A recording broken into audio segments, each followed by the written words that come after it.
Hello friends, मैं doctor Jitendra Mohan भट्टा जौनपुर।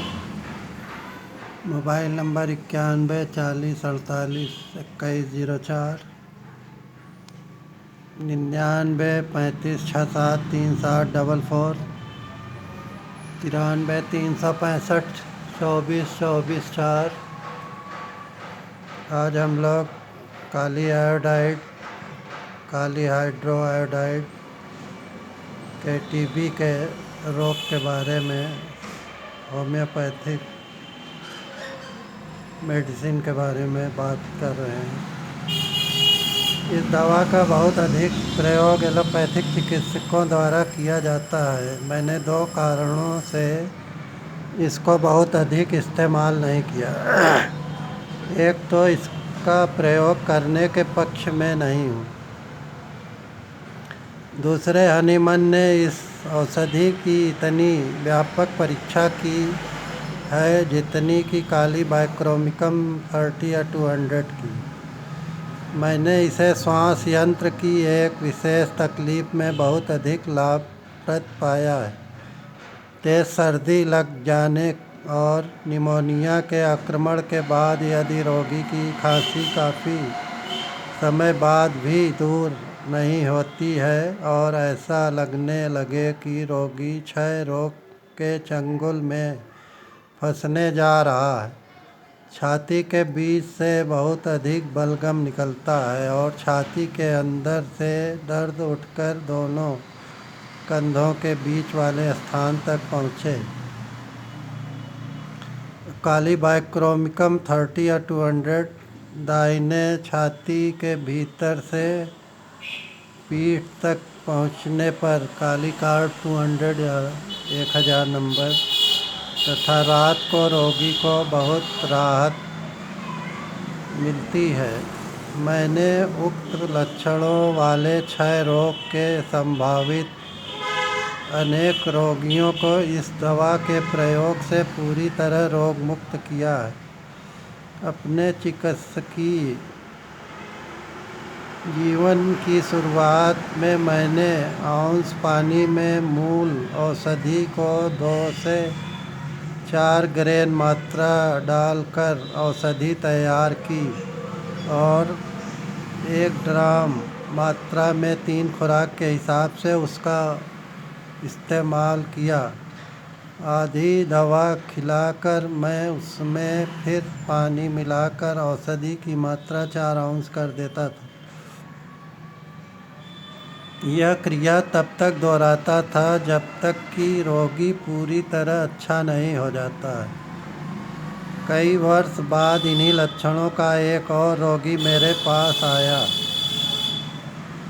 इस समय पोटेंसी वाली औषधि की परीक्षा करने के इरादे से मैंने 200 पोटेंसी की खुराक रोगी पर आजमाई। इस पोटेंसी की खुराक ने भी पहले जितना ही असर किया और रोगी उतनी ही शीघ्रता से स्वस्थ हो गया।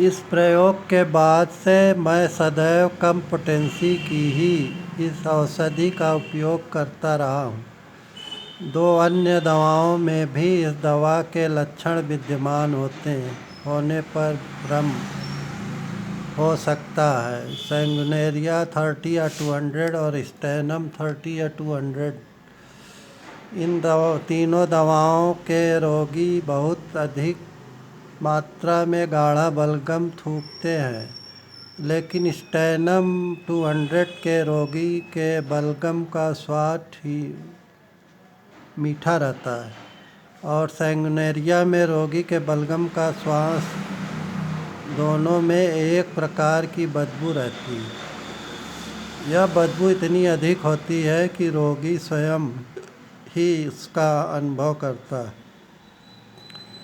सीपिया 200 या 1000 नंबर और सोलाइनम 1000 नंबर या 10,000 नंबर देने से बहुत लाभ होता है, परंतु काली हाइड्रो आयोडिकम के बलगम का स्वाद नमकीन रहता है, जिसे सीपिया 200 या 1000 नंबर में काली हाइड्रो आयोडिकम और स्टैनम 200 या 1000 नंबर का बलगम बहुत गाढ़ा और हरा होता है। सैंगनेरिया का बलगम ज़्यादा गाढ़ा नहीं रहता। काली हाइड्रो आयोडिकम 30 या 200 या 1000 नंबर के बलगम में कभी कभी फेन सा नज़र आता,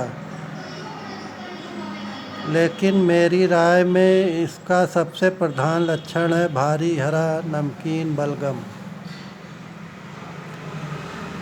फेफड़ों की जलस्रोत में भी बहुधा फेन भरा बलगम निकलता है। यही लक्षण वाइब्राइट्स रोग में प्रकट होता है। मैंने उक्त लक्षण वाले तपेदिक से ग्रस्त अनेक रोगियों को पूर्णतः स्वस्थ किया। एलोपैथिक चिकित्सा में सिफिलिस के रोगियों की चिकित्सा हेतु पारे का उपयोग करने पर अधिकतर और अनिवार्य रूप में काली हाइड्रो आयोडिकम का 200 या 1000 नंबर का प्रयोग होता रहता है। गंडमाला रोग के फलस्वरूप शरीर में जो विकार उत्पन्न हो जाते हैं, उनके निराकरण हेतु भी इस औषधि का उपयोग एक वैकल्पिक औषधि के रूप में होता है। यह वैकल्पिक औषधि क्या है? इस वैकल्प की परिभाषा इस प्रकार दी गई है: एक ऐसी औषधि जो धीरे धीरे रोगी को आदतों अथवा प्रकृति में परिवर्तन लाती है और बिना किसी विशेष बाधा के उसे पूर्ण स्वस्थ बना सकती है। वस्तुतः यह एक अत्यंत श्रेष्ठ औषधि मानी जाती है। होम्योपैथिक चिकित्सा प्रणाली में हर रोगी के लक्षणों को देखकर ही दवा का चुनाव किया जाता है। मोस्ट इम्पॉर्टेंट, दवा का चुनाव रोगी और औषधि के लक्षणों की समानता पर निर्भर करता है। धन्यवाद दोस्तों।